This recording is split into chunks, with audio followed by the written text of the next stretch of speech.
கையெழுத்து போட்டால் என்ன தலையெழுத்து மாறுமா? உயிரெழுத்து என்னை விட்டு மெய்யெழுத்து வாழுமா? எத்தனை நாள் சொன்னதுண்டு பள்ளி அறை காவியம், சொன்னதற்கு சாட்சியுண்டு சின்னஞ்சிறு ஓவியம். ஓடைக்கு தென்றல் மீது இன்று என்ன கோபம்?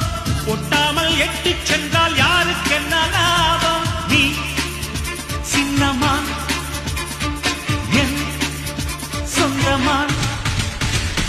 கல்யாணம் கச்சேரி கால் கட்டு எல்லாம் ரயிலேறி போயாச்சிடு.